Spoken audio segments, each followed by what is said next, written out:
alegria, estamos começando o programa Conhecendo a Palavra com Dom José Antônio Peruso. Mês de setembro, mês da Bíblia, mês das Sagradas Escrituras. Sejam todos bem-vindos.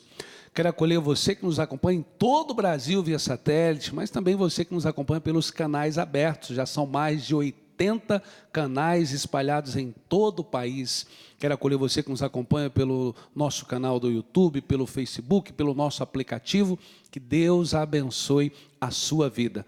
Prepare aí a sua Bíblia, caderno e caneta e vamos juntos conhecer a palavra, mergulhar na palavra de Deus com Dom José Antônio Peruso.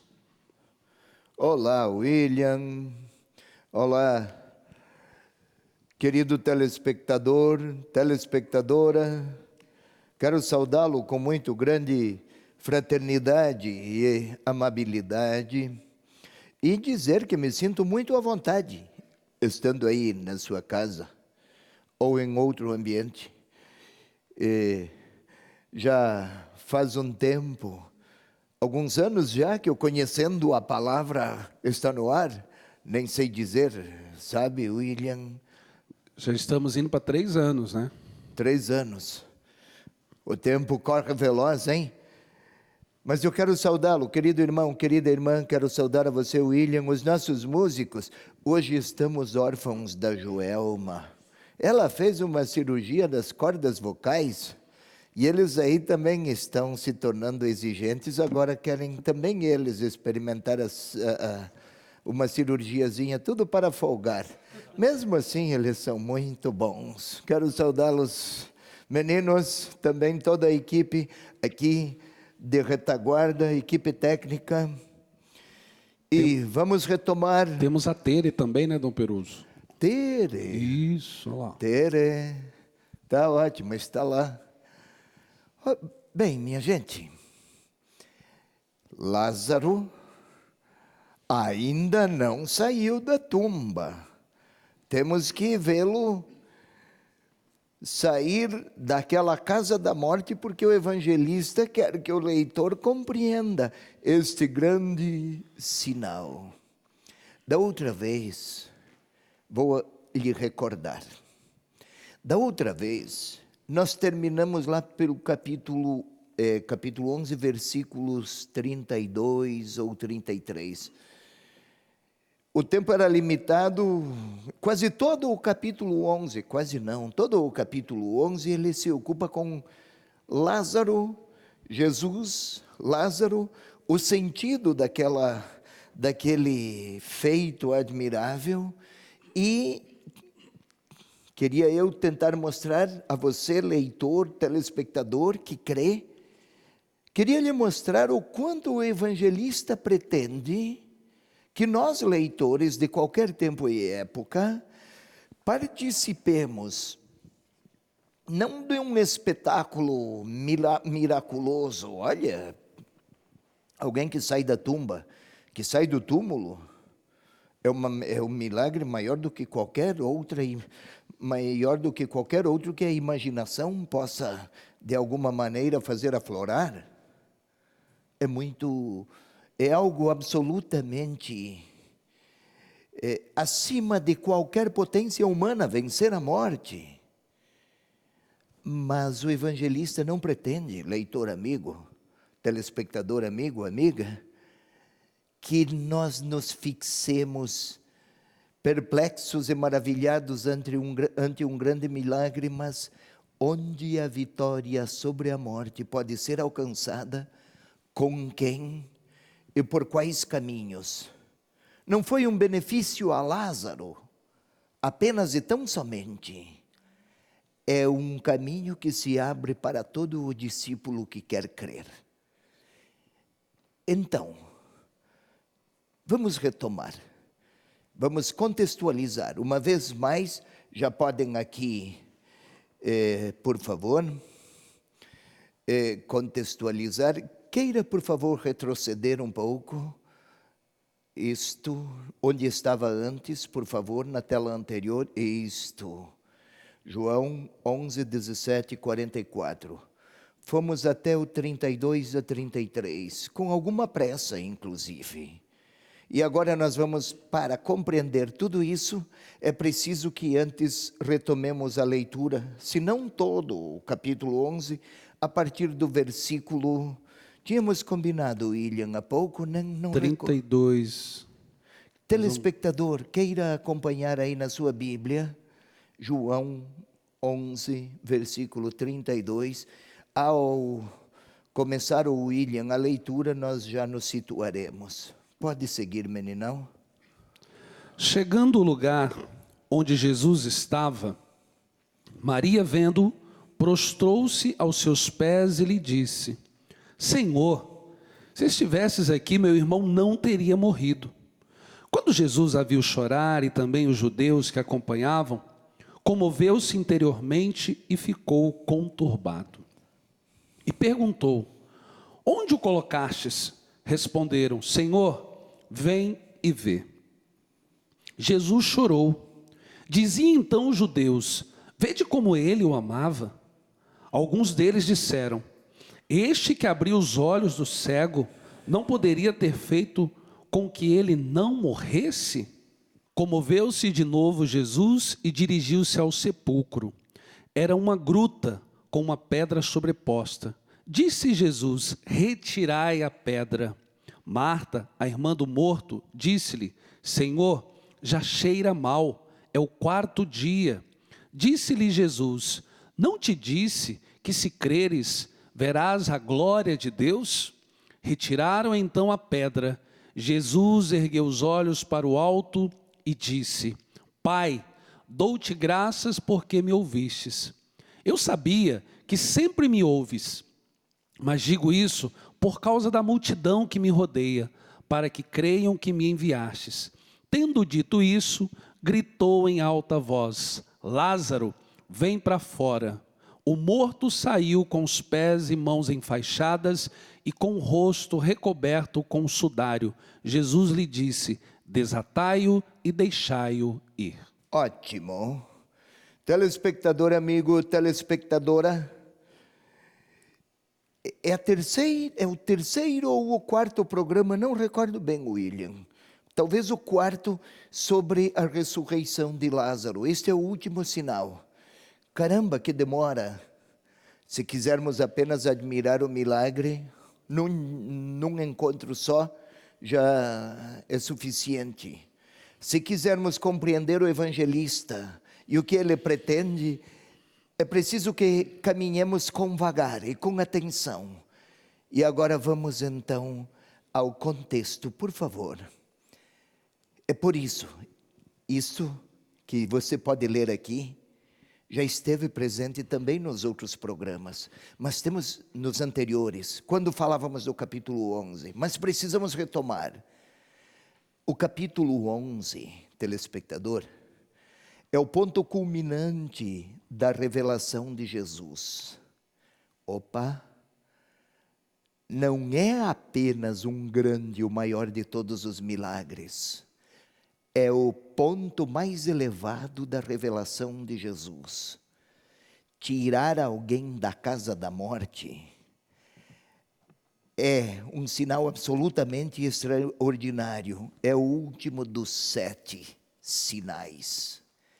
Sinal. Gostaria de recordar, telespectador amigo, para compreendermos o evangelista. Sinal. Sinal, símbolo, sinal. Uma placa apontando para a esquerda. Estou em Curitiba, vamos tomar esta cidade. Curitiba, seguir à esquerda. Aquela placa não é a cidade de Curitiba. Mas se eu ignorar aquela placa, eu não chego à cidade. Isso aí é apenas um sinal em uma placa. Não é encontro entre pessoas. Símbolo. Atenção aqui. Imaginemos aqui o meu amigo William. William, que bom vê-lo. Meu amigo, vou lhe dar um abraço. Aqui há um sinal exterior, um abraço. Mas ao mesmo tempo não é um sinal como uma placa. Eu comunico afeto e recebo afeto ao meu amigo. Este símbolo não diz tudo o que eu sinto de afeição pelo meu amigo, mas é um sinal vivo, não é uma placa. Ao mesmo tempo, ele já traz consigo uma densidade de afeto.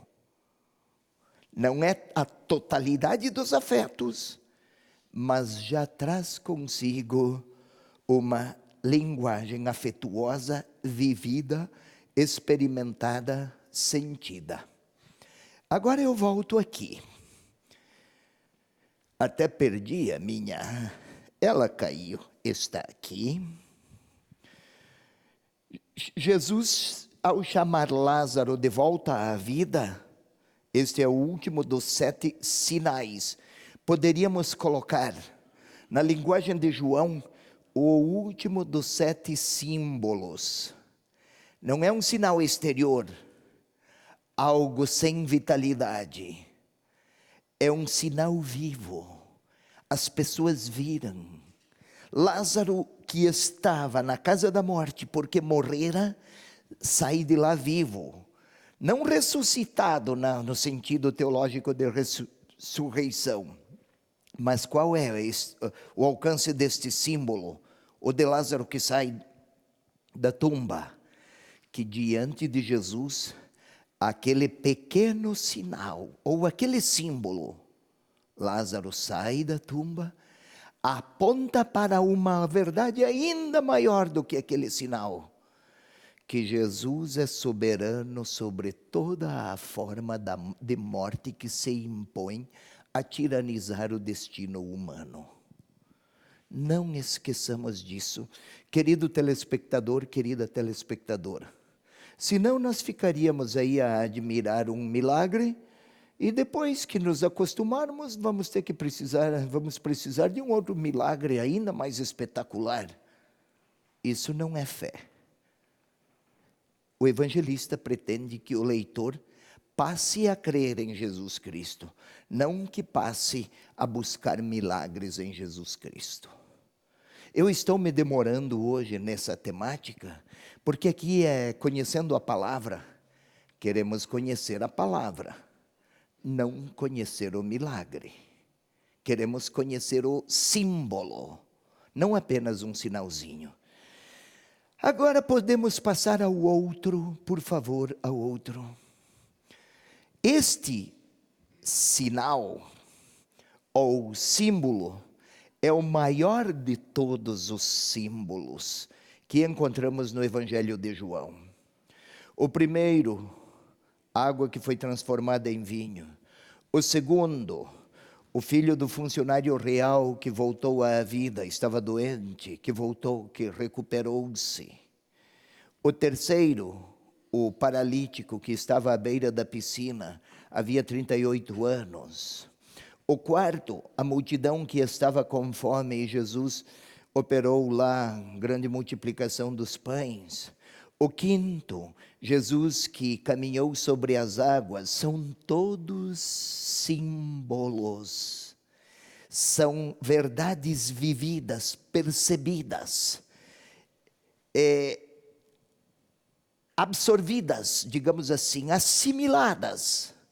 Não apenas como uma lógica voltada para um desenho ou para um raciocínio, mas para uma experiência.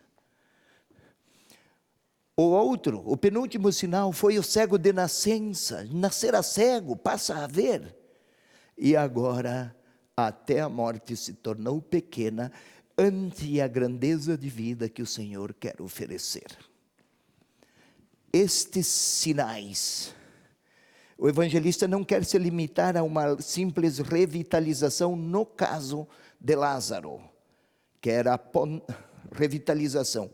O corpo que morreu, aquele mesmo corpo retorna à vida biológica e histórica. Agora, ele quer dar um salto.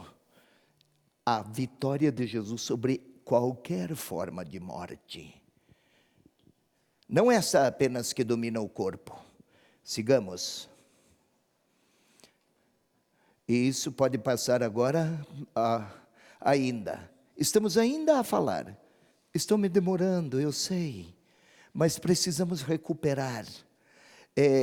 Senão caminharíamos com pressa sem compreender o alcance desse capítulo 11 do Evangelho de João, segundo as intenções do evangelista. Olha aqui, o capítulo 11. Ele tem várias partes, do versículo 1 ao 6, a comunicação de Jesus sobre a doença de Lázaro. Comunicação. Jesus e os discípulos, aquela reflexão de Jesus com os discípulos, até Tomé diz, vamos para Jerusalém para morrer com ele. Jesus e os discípulos. Jesus e Marta, já fez a viagem, já chegou, e Marta foi ao encontro de Jesus. Senhor, se tivesses estado aqui, meu irmão não teria morrido. Depois Jesus com Maria e os judeus, as mesmas palavras. Jesus se comoveu, os judeus disseram, vede como ele o amava. E ao final, então, Jesus chama Lázaro à vida. Interessante aqui, nós sempre chamamos a ressurreição de Lázaro, mas na realidade, a julgar por o que vemos, a centralidade é para Jesus. Jesus soube da doença. Jesus e os discípulos põem-se a caminho. Jesus se encontra com Marta para conversar sobre o destino do irmão. Depois Jesus e Maria para conversar sobre o destino do irmão, a outra irmã de Lázaro. Depois Jesus chama Lázaro à vida. E meu irmão, minha irmã, aí na sua Bíblia talvez esteja escrito como título, A Ressurreição de Lázaro. Não é esse o melhor título. O melhor é a atitude de Jesus ante a morte do amigo. Qual é o símbolo que ele opera? Podemos então agora retomar. Nós já vimos, Jesus chegou, pôs-se a caminho, viajou, chegou à casa de Maria e de Marta. E nós vamos retomar a partir do versículo 31.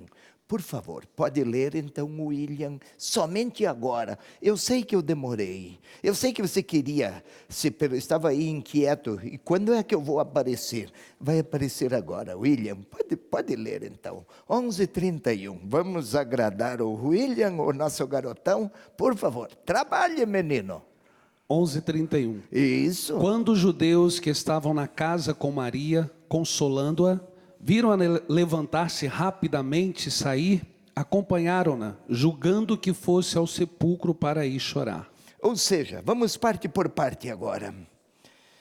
Era costume naquele tempo, por ocasião dos funerais, que os amigos e vizinhos se aproximassem da família enlutada e com eles permanecesse por vários dias. Não era para fazer elucubrações sobre o sentido da vida ou da morte. Era a simples proximidade e presença. Ainda hoje, aliás, quando vamos a exéquias ou a funerais, qualquer discurso de consolo é inútil. É só para que o sentido é aproximarmos-nos e permanecer ao lado do sofrido, do enlutado. Esse hábito era antigo, desde o judaísmo.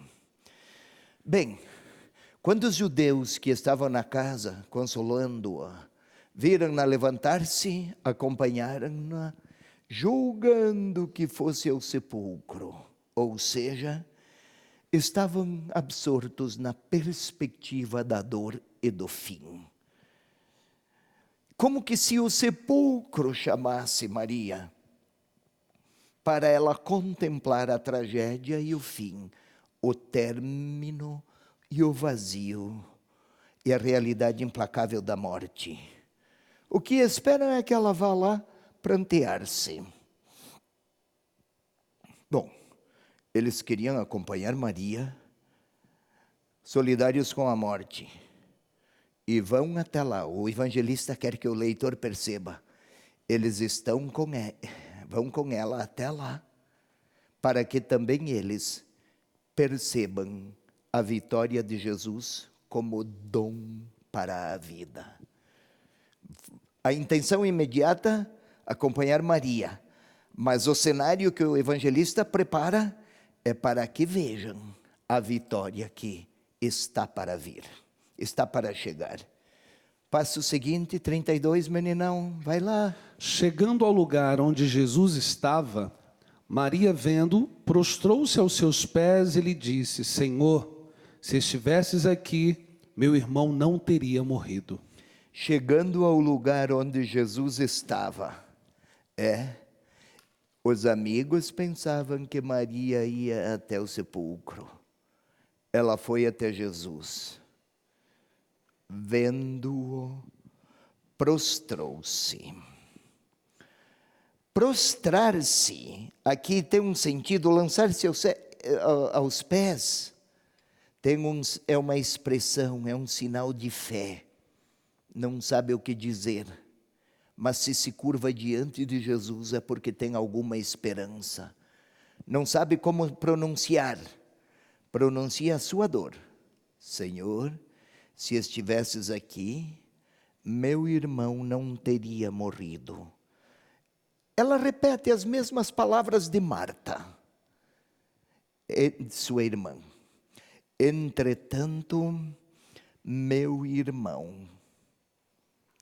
As relações afetivas com Lázaro, na sua linguagem, na linguagem de Maria, são mais fortes do que as de Marta. Mas se estivesses aqui, meu irmão não teria morrido. Se há afeto, há também a linguagem da impotência, do fracasso, do desamparo. Diante da morte, nenhuma palavra se impõe, absolutamente nenhuma. E agora está aí. Por mais que Jesus tenha sido miraculoso, também agora o fim chega. Por mais que o homem ou mulher seja inteligente e poderoso, desta hora, ninguém se liberta. A impotência é o grande anúncio de cada dia na reflexão de Maria, agora enlutada. A gente continua depois. Quero lembrar a você que todos os nossos programas, inclusive esse programa Conhecendo a Palavra, está no nosso canal do YouTube, youtube.com/TV Evangelizar Oficial. Se inscreva no nosso canal e reveja aí toda a nossa programação. Vamos para o intervalo, voltamos já. Nada poderá me abalar, nada poderá me derrotar, pois minha força e vitória tem um nome, é Jesus. Nada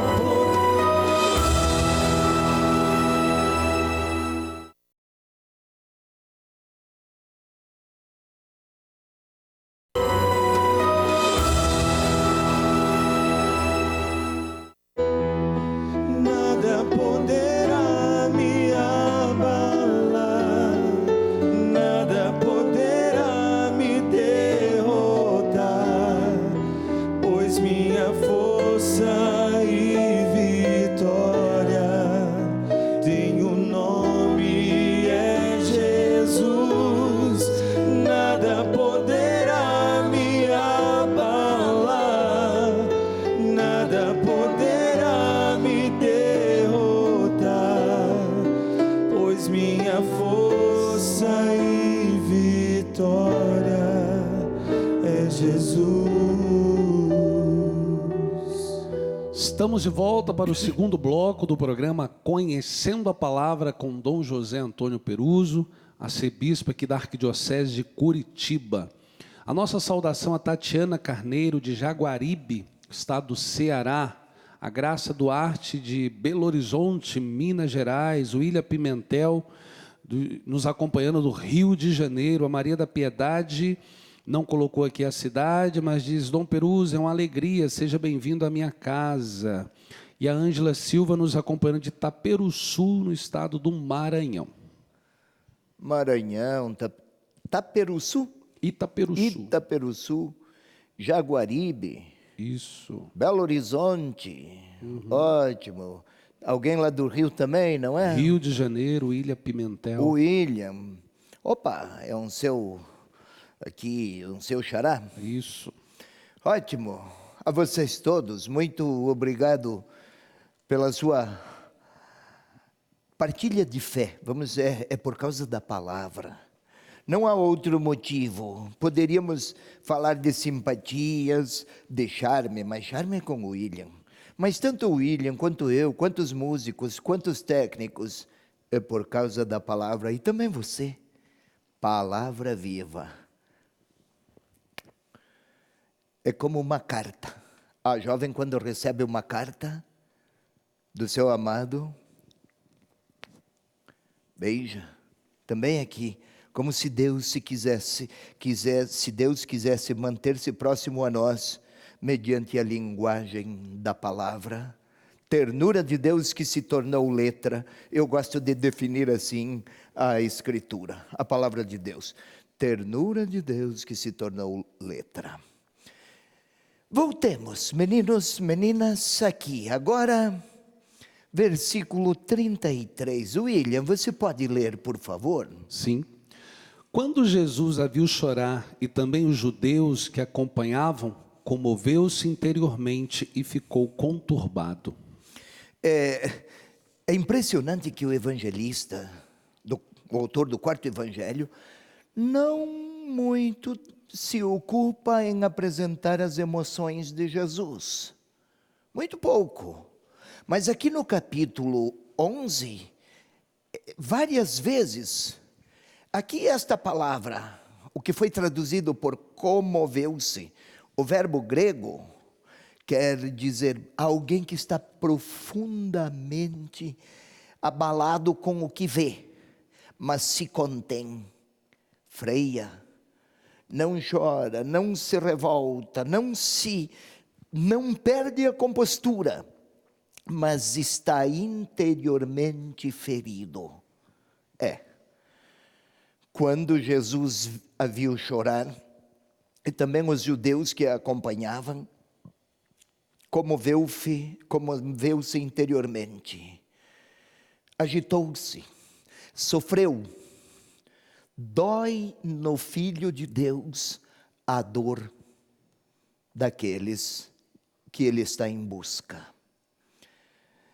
Para quem lê numa perspectiva imediata, vai imaginar que eles choraram e Jesus chegou, chorou também, sentiu emoção, ficou penalizado com o sofrimento deles. Claro, tudo isso, nada tão humano. Mas há uma intencionalidade do evangelista que se percebe pelo uso dos verbos que ele adota. A inquietação de Jesus e o verbo usado aqui, fala mais e ficou conturbado. Não falam de um sentimento momentâneo, mas de a comoção de Jesus diante do poder da morte e do sofrimento que ela causa. A morte não é física. Esta é um sinal, lembremos, símbolo. Desfigura o homem, a mulher, aqueles pelos quais Deus tem compaixão. Sua comoção é diante do poder, diante do sofrimento que a morte causa à realidade humana. A experiência imediata, compadecido com a dor daqueles. O alcance teológico, compaixão com a dor da humanidade, porque esta não é capaz de libertar-se do poder do mal, do poder que elimina o humano, o coração, que vence o coração humano. Duas perspectivas sempre no Evangelho de João: o fato imediato, o alcance teológico. É a outra. Sigamos. E perguntou: onde o colocastes? Responderam-lhe: Senhor, vem e vê. Onde o colocastes? Nada tão normal, né? Onde é que ele foi sepultado? Não é isso? O evangelista pretende destacar alguns outros fatos algumas outras realidades além desta. Primeiro, olhem, é a primeira vez que Jesus se depara com a realidade da morte. É o último dos seus sinais. O mais poderoso dos males que se impõe sobre a pessoa humana é a morte. Pois bem, é o destino do homem fraco e enfermo, de todo o homem. William, você pode ler, por favor, 11:1. Você, telespectador, também aí tome, por favor, sua Bíblia. 11:1. Havia um doente, Lázaro de Betânia, povoado de Maria e de sua irmã Marta. Simplesmente doente, não se trata apenas de alguém que está com alguma bactéria ou alguma infecção. Não está a falar apenas de uma condição física momentânea. O homem é doente e é frágil. Vamos lá, observemos. Onde o colocastes? Ou seja, onde é que levaram vocês este que foi dominado pela morte? Como é que vocês lidam com a morte? É mais ou menos nessa direção que a pergunta aponta. Interessante. Responderam-lhe: Senhor, vem e vê. William, vai lá em 1:39, por favor. O William vai até lá. Você, telespectador, telespectadora, fica comigo. Vamos ouvir o William para entender. Olhemos aqui. Telespectador, responderam-lhe: Senhor, vem e vê. E Jesus é chamado a ir ver onde o colocaram. Vai, William, 1:29. Disse-lhes: vinde e vede. Eles pediram: Rabi, mestre, onde moras? Venham e vejam. Jesus usou esses verbos para chamá-los. Venham participar da vida que eu tenho a oferecer. Agora vamos, por favor, a 46, 1:46, William, telespectador, acompanhe aqui comigo, por favor. Perguntou-lhe Natanael: de Nazaré pode sair algo de bom? Resposta: Filipe lhe disse: vem e vê. Vem e vê, venha ver a grande notícia. Aqui, vem, Senhor, ver a grande tragédia. Lá, os discípulos foram chamados a ir ao encontro do Senhor e serem despertados na fé. Aqui, o Senhor é chamado a vir e ver a profundidade da pequenez, da pobreza, da insuficiência humana. Lá, eles são levados até Jesus para contemplar as novas esperanças que chegaram. Aqui, Jesus, não esqueçamos, Jesus é o Filho de Deus. O Filho de Deus vai até lá para participar da dor humana. O verbo ver, no Evangelho de João, não tem um sentido apenas visual. Ver é experimentar. E Jesus vai até o mais profundo da dor humana. É isto. há uma nova esperança que pode chegar com ele. Mas a intenção do evangelista, que o leitor perceba, lá onde o humano sofre e chora, ele também vai. Vamos ver qual é a reação. O evangelista pretende que o leitor esteja atento. Não foi apenas ver um túmulo. Vem e vê onde pusemos aquele nosso irmão, cuja morte o alcançou e o destruiu. Vem ver a nossa dor, a nossa miséria, a nossa pequenez. Entendamos, telespectador, telespectadora, não nos fixemos apenas no horizonte restrito e pequeno da visualização, vem e vê, ou do deslocamento, vem, sai daqui e vai lá. Percorre conosco, Senhor, o caminho de qual foi o nosso refúgio diante da morte. Colocá-lo na casa dos mortos. Tudo aponta para fim, para término, para pequenez, para insuficiência absoluta. Mas vale a pena então? O Salvador salva do quê? Por melhor que faça tudo, e tenha sido um grande homem, tudo termina assim.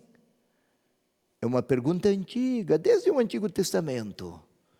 E a resposta: sigamos, vamos lá para outra tela. Jesus chorou. Diziam então os judeus: vede como ele o amava. Jesus chorou. Também aqui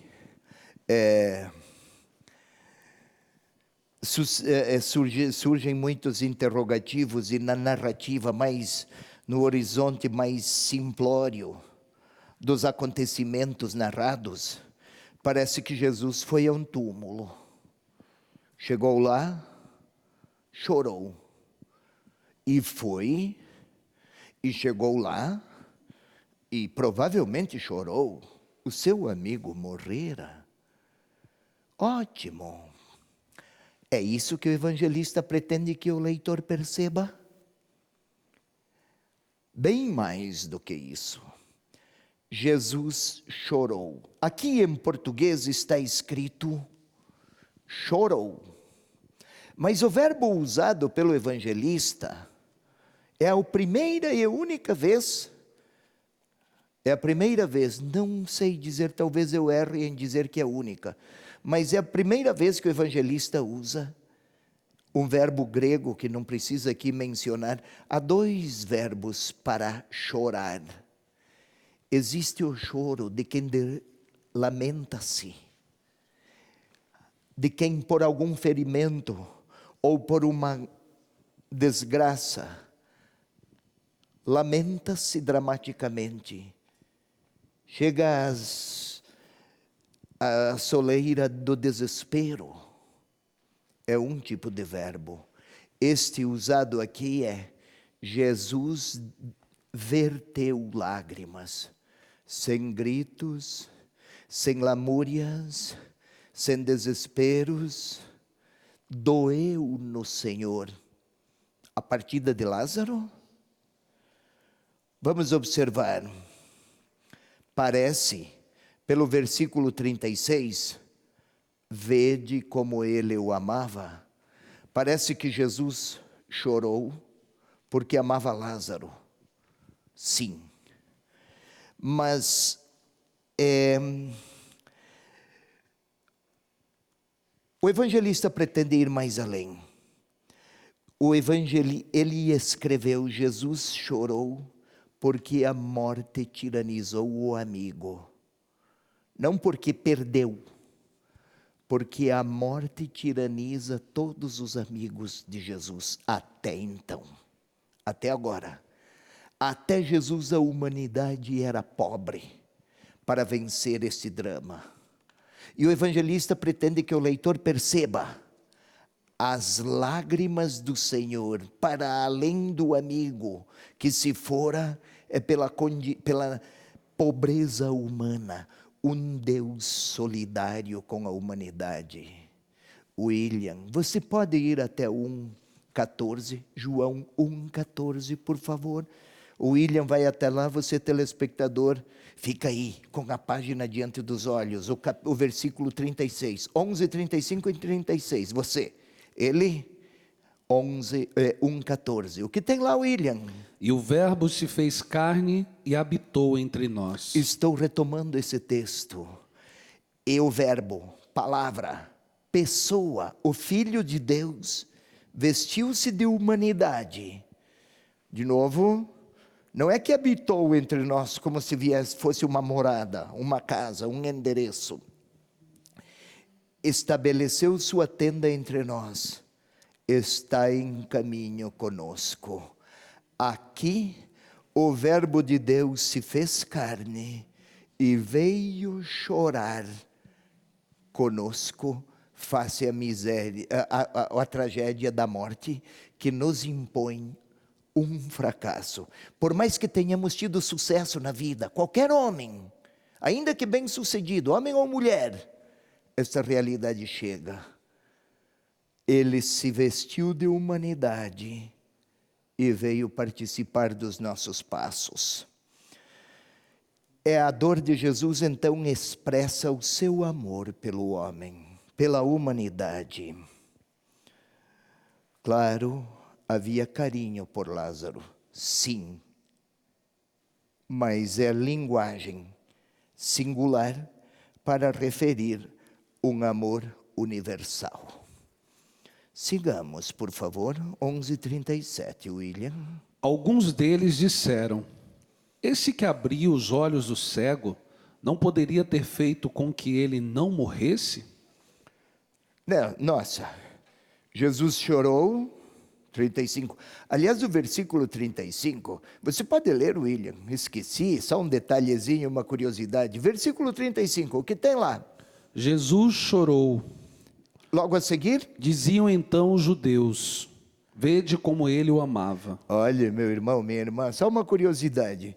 Jesus chorou é o mais curto versículo de toda a Sagrada Escritura. Passamos por ele, então só curiosidade.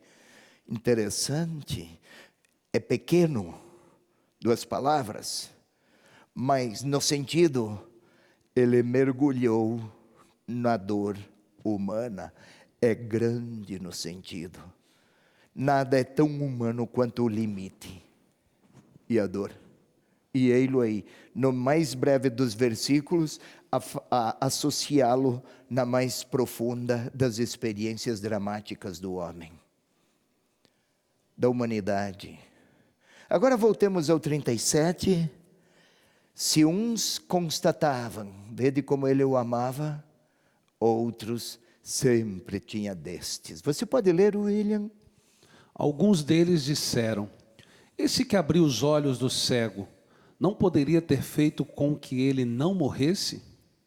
Aqui eles estão, estes alguns, que o evangelista não diz quem, porque pode ser qualquer um que não quer crer, e que está a questionar, não com retidão de intenções, mas com um tom despectivo. Esse aqui é uma tonalidade de desapreço. Esse aí curou aquele cego de nascença, não poderia ter evitado, não teria podido poupar da morte este que dizem que amava? Isto é, o evangelista quer preparar o leitor para o que será narrado a seguir. Está pronto o cenário. Uns sofrem, ele sofre com eles. Uns constatam quanto ele amava, outros, em tom de escárnio, de ironia, mas por que não fez alguma coisa? E Jesus, diante de quem ele ama e se comove, e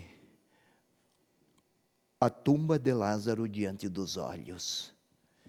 o leitor preparou o cenário para que, o autor, desculpe, não o leitor, o autor preparou o cenário para que o leitor participe do que está para acontecer.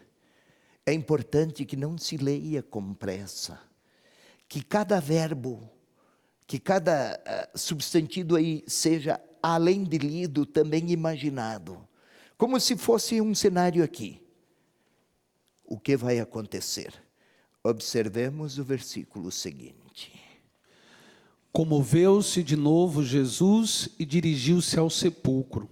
Era uma gruta com uma pedra sobreposta. Opa, enganei-me, eu disse que já tinha diante dos olhos a tumba, o sepulcro. Não, comoveu-se de novo e foi com eles. Outra vez o verbo comover-se, é aquele mesmo verbo que há pouco, lá no versículo 33 tínhamos visto. Comoveu-se, também em português foi traduzido comoveu-se. É um verbo raro até, na língua em que o evangelista escreveu, o grego. Comoveu-se de novo Jesus e foi com eles lá ver o fim. Foi lá ver o cenário, a tragédia, a casa da tragédia, do fim, do término, do esgotamento, do obscuro, do que foge ao domínio de qualquer pessoa. Ou seja, Jesus comoveu-se, reprimiu-se, conteve os sentimentos. É a melhor tradução. Conteve os sentimentos, ele está turbado com a dor. Não apenas dos familiares de Lázaro, é conturbado pelo destino da humanidade. E então, falei já, o evangelista se detém em acentuar as emoções de Jesus, porque ele é algo relevante que ele, evangelista, quer apresentar ao leitor. Ou seja, ele foi até o sepulcro para ver, para contemplar. E lá, porque essas precisões, era uma gruta, uma pedra sobreposta. O termo usado pelo evangelista pedra não é uma pedrinha ou uma tampa, é uma grande pedra. Faz lembrar aquela do túmulo do Senhor. Gruta, lá dentro fora colocado o morto. Há uma separação definitiva entre quem vive e quem morre. A ruptura foi absoluta. Esta pedra está a indicar a distância. Lá dentro está tudo escuro. Trevas, vazio. Silêncio ensurdecedor. Por fora, luz, sim, mas para colocar em evidência a dor. Ele foi com eles até lá, naquele espaço dramático, porque o Verbo se fez carne, estabeleceu sua tenda entre nós e caminha conosco, e aqui o caminho é até o lugar da morte. Se não acontecer nada, também Jesus teria sido vencido. O autor insiste, leitor, venha ver o que ele pode prometer aqui. A gente continua depois, vamos com ele, até lá.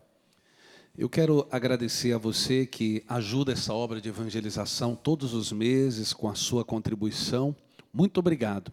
E quero lembrar a você que ainda não é associado à obra Evangelizar, que você pode ligar agora, 41 3221 6060, e nos ajudar com essa linda obra de evangelização. Vamos para o intervalo, voltamos já. A tua ternura, Senhor, vem me abraçar, e a tua bondade infinita me perdoar. Vou ser o teu seguidor, te dar o meu coração. Eu quero sentir o calor de tuas mãos.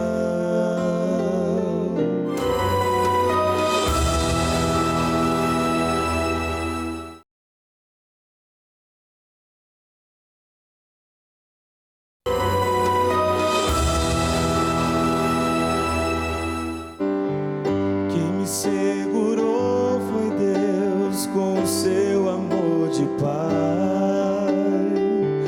Quem me segurou foi Deus. Quem me compreendeu foi Deus quando eu chorei demais. Quando se perde alguém, parece que se perde a paz.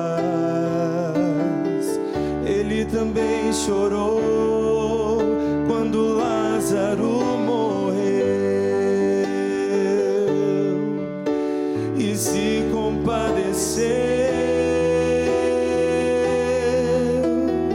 Chora comigo a minha dor, mas ressuscita a alegria e o amor.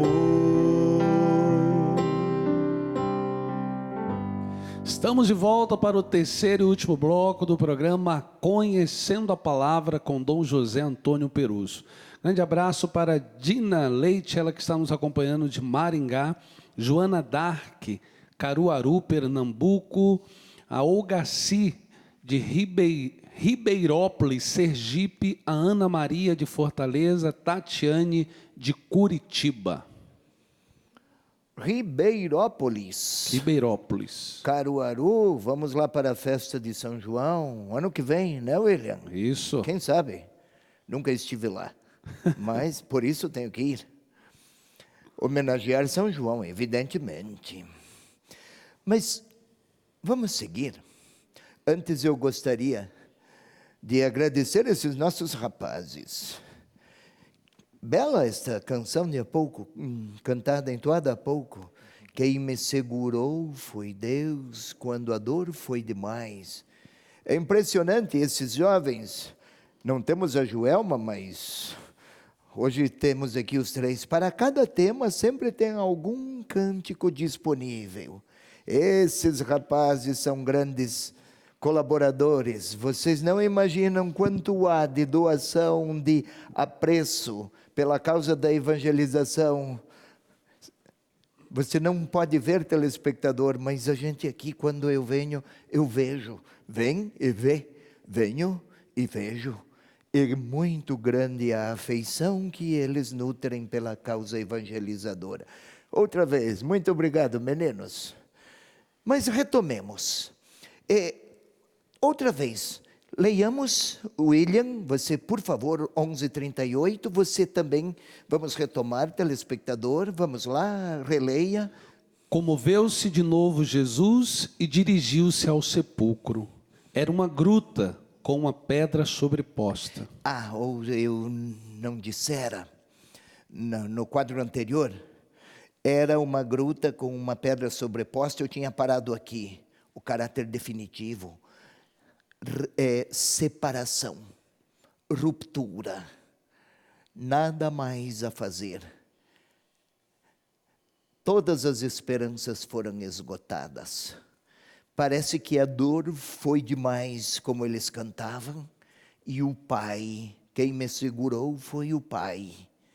De fato, Jesus logo a seguir vai orar ao Pai, porque estes aos quais o Pai o enviou,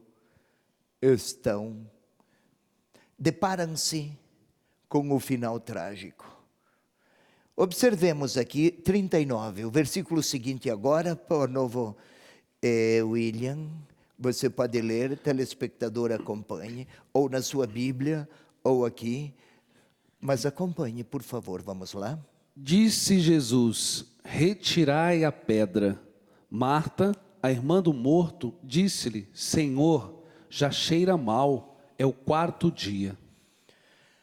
A ordem de Jesus aqui é peremptória, é determinada. Façam isso, retirem a pedra. Mas será, Senhor? Vamos observar. Aqueles tinham constatado o quanto Jesus o amava. Eles compreendiam isso como um sentimento pessoal. Eles não percebiam que quem amava Lázaro era o Verbo, a palavra de Deus que se fez carne, Deus que se vestira de humanidade. Pensavam que Jesus Cristo era apenas Jesus, aquele de Nazaré. Pode vir alguma coisa boa de Nazaré? Por lá, pelo caminho da humanidade humilde, vem, Deus se revela. Retirai a pedra. Para Marta e para qualquer irmão de Lázaro de qualquer tempo que não crê, se não crê, a morte é o fim. A expressão Senhor já cheira mal é o quarto dia, aponta para o caráter definitivo, de definitividade desta morte. Não há mais nada que possa ser feito. Os rabinos, eles até diziam naquela época, William, que quando uma pessoa morresse, a alma deste sujeito falecido adejava o corpo, ou seja, estava próxima, tocava lentamente, ainda não tinha saído inteiramente do corpo. Então, quem sabe ainda a vida pode retornar. Por 3 dias, mas depois de 3 dias estava mortíssimo, vamos falar assim. Não existe mais nenhuma possibilidade, nem para iludir-se. É esse o sentido, cheirar mal. Não é por causa do mau odor. É porque agora o Senhor já chegou 4 dias depois. Não existe mais o que fazer. Mas vale aqui uma reflexão. Você pode ir, William, lá no versículo 27, 11 e 27. Ouça também, acompanhe, telespectadora. Agora o William vai ler. Não é preciso que você vá até o versículo. Vamos ouvi-lo. William. Disse ela: sim, Senhor, eu creio que tu és o Cristo, o Filho de Deus que vem ao mundo. Opa, o Filho de Deus veio ao mundo. Foi isso que Marta disse, lá no versículo 27. Tudo verdade o que ela disse. Mas agora, diante da morte, também a fé hesita. Também vacila. Diante da realidade cruel da morte, também crer parece que perdeu sentido. Ela, Marta, ainda não conhece o alcance do amor de Jesus. E é o drama humano que se impõe. Por isso, digamos assim que Marta está a respirar pelas feridas. Ela interpreta a realidade dolorosa, respirando pelas feridas que ficaram. Acontece isso, William. Às vezes nos nossos desentendimentos, nas nossas amarguras, nos nossos rancores, interpretamos pessoas e fatos inspirados nas nossas feridas. Se respirarmos pelas feridas, interpretaremos tudo a partir dos nossos ferimentos. E é muito difícil perceber o horizonte de sentido quando a grande inspiração procede das nossas próprias incompletudes ou vazios ou rupturas. Nessas horas é melhor deixar o Senhor falar. E é aquilo que Jesus está a dizer. Ela não conhece, por isso tenta dissuadir Jesus. E aí, a resposta do Senhor qual foi, William? O versículo 40 pode nos ajudar. Disse-lhe Jesus: Não te disse que se creres, verás a glória de Deus? Aqui Jesus está retornando a uma frase que dissera precedentemente a Marta. Lá no versículo 25 e 26, você pode ler, William, estamos retrocedendo, Jesus disse a Marta, eu não te disse que se creres verás a glória de Deus? Foi mesmo assim que ele disse? Vamos até lá. Disse-lhe Jesus, eu sou a ressurreição. Quem crê em mim, ainda que morra, viverá. E quem vive e crê em mim, jamais morrerá. Crês nisso? Ou seja, Jesus não dissera lá atrás, não te disse que se creres verás a glória de Deus? Também não disse algo que não foi um desmentido? Você pode ler novamente, William, por favor? Disse-lhe Jesus, eu sou a ressurreição. Quem crê em mim, ainda que morra, viverá. Na realidade, Jesus convidara Marta a crer incondicionalmente. O que é crer incondicionalmente? Não se trata aqui de fazer um esforço psicológico para acreditar que vai ser exatamente do modo como eu desejo, ou espero, ou anseio. Isso é pensamento positivo, não é necessariamente crer.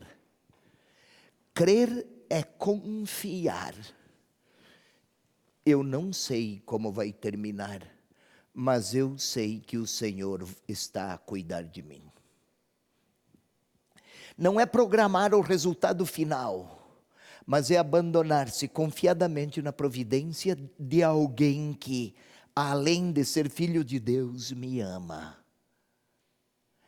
É um exercício de entrega, não de quem cobra ou de quem programa resultados. Isto seria enquadrar a pessoa amada, o próprio Filho de Deus. Agora, abandonar-se confiadamente para que Ele cuide, inclusive da minha dor. Eu não tenho outra oferta a não ser minha dor, mas está em tuas mãos, meu Senhor. Então, o que Jesus está a pedir de Marta? Abandone-se. Observemos de novo, não te disse que se creres verás? É impressionante aqui, ver. O Evangelho de João é muito recorrente, ver. Vinde e vede. João viu e disse, eis o Cordeiro de Deus. Aquele homem cego passou a ver. Está sempre, esse verbo é muito recorrente exatamente porque ver é experimentar. Marta, se confiares, vais experimentar a glória. Não é sucesso. Não vais evitar o drama e a pobreza humana, mas vais vencer com a força. Aquilo do cântico, que o Pai, quando a dor é demais, Ele cuida. Quando a dor, se dor ou sem dor, abandonar-se nas mãos do Pai. Observemos aqui, os admiráveis sinais de Jesus, aliás, estão a desvelar a grandeza da glória e do amor de Deus que está a apresentar-se. Como se o amor do Senhor Deus Pai, que Jesus está a revelar, se apresenta diante dos olhos para que nos sirvamos desta bondade, não para nossos usos caprichosos, mas para deixar-nos envolver pela força do alto. Já falei aqui, não sei onde encontrei tantas forças, só por Deus mesmo. Não ouviu já esta frase, William? Talvez tenha pronunciado até. Vocês, Felipe, Vinícius, Jean, com frequência a encontramos. Não sei como consegui. É mais ou menos isso que está a acontecer aqui com Marta. Marta, então, e o leitor são chamados a crer, para ver. Ver, para crer, para experimentar a glória de Deus, até na realidade mais radical da pobreza humana, a morte. Não é para ver espetáculos miraculosos, é para perceber a proximidade de Deus, lá onde tudo faz pensar que Ele se distanciou e abandonou e se esqueceu. Até o próprio Senhor conhece essa dor de sentir-se abandonado, e Deus não abandona. O Senhor Jesus sentiu porque é muito humano. Meu Deus, por que me abandonaste? E a ressurreição respondeu. A ressurreição de Jesus, que não houve abandono. Mas a dor humana faz sentir tudo isso, e Ele mergulhou profundamente na nossa humanidade frágil. Vamos um pouco mais. E aí o outro versículo, por favor. Retiraram então a pedra. Jesus ergueu os olhos para o alto e disse: Pai, dou-te graças porque me ouviste. Ou seja, retiraram a pedra. A pedra significava a ruptura definitiva. Quem está lá dentro não retorna para aqui. Quem está aqui não tem acesso ao que há lá. Vai chegar a morte. E retirada a pedra, vamos logo lá ver então. Jesus ergueu os olhos.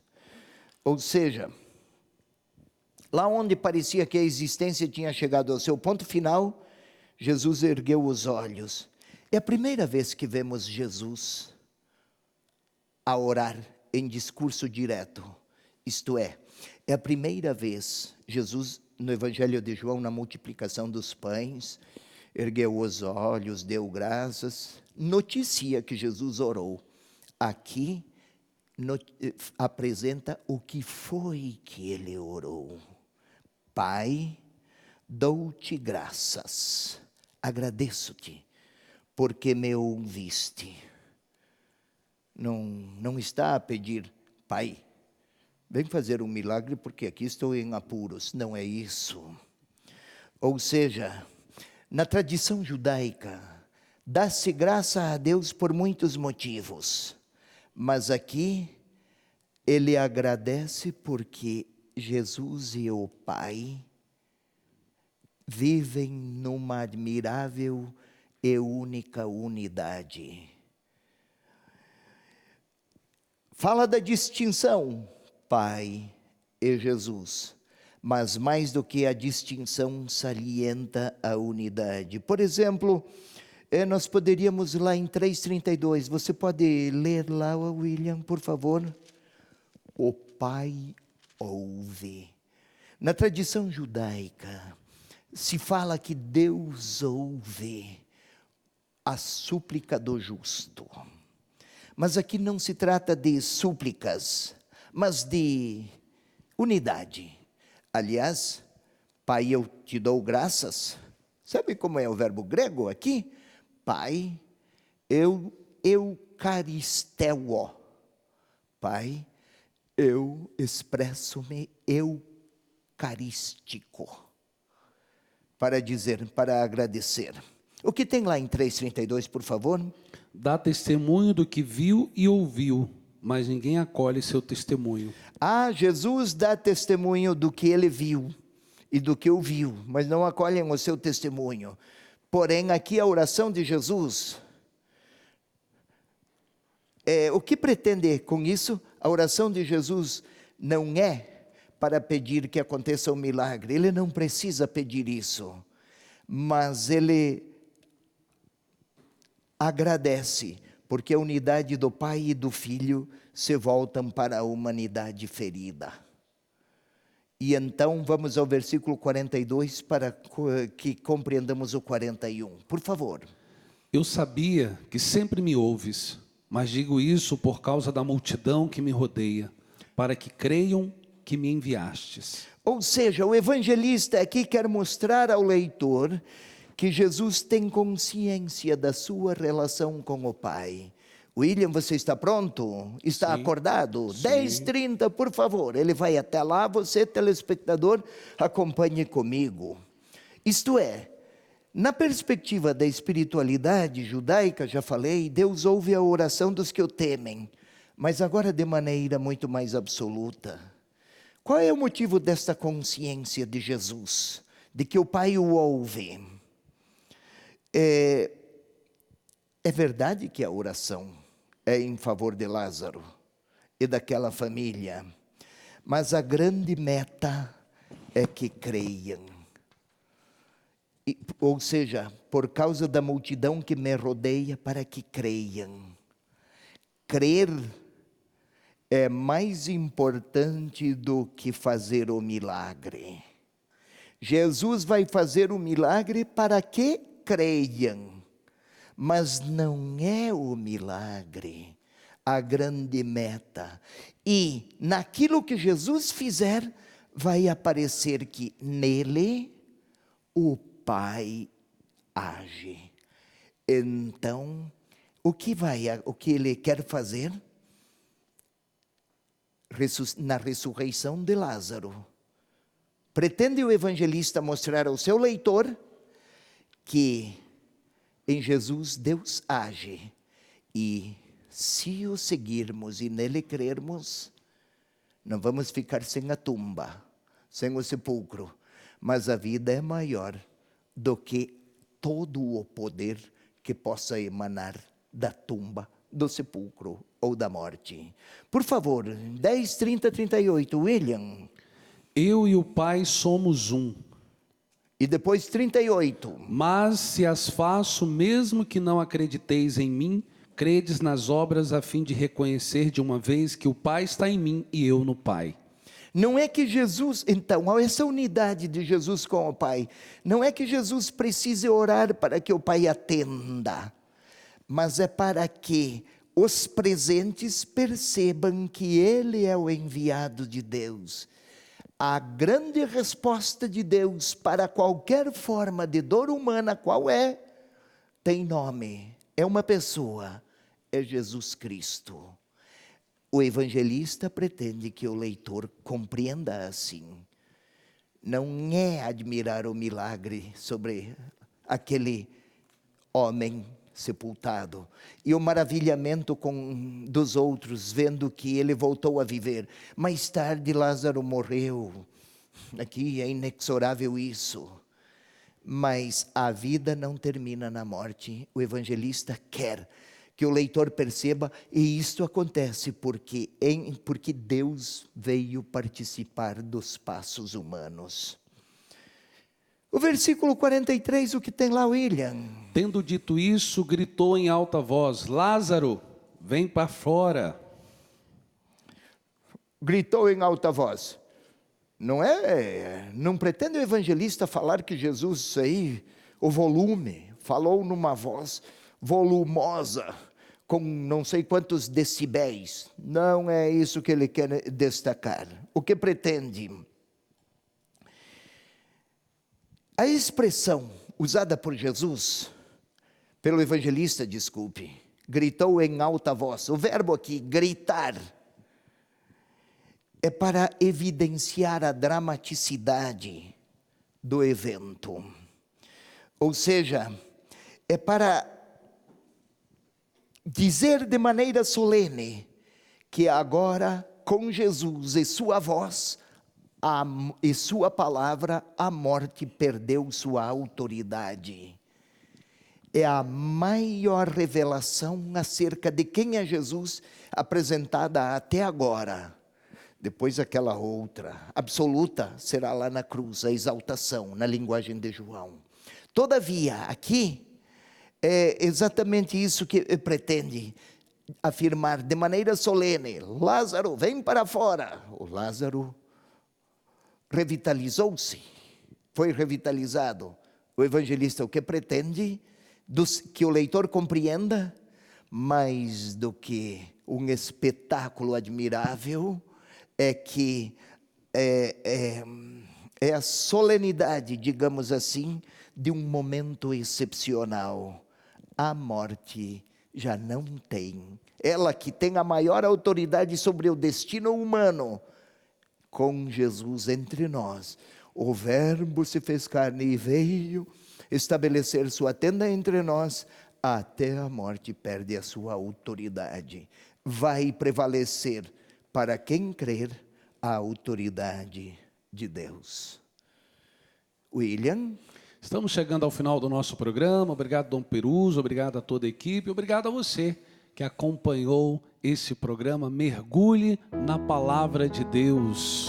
Eu ainda tinha um versículo, mas o tempo se esgotou e o menino aqui encerrou na hora certa. Muito obrigado, meninão. Obrigado, Dom Peruso. Evangelizar é possível, é preciso. Continue conosco. A Ele o louvor.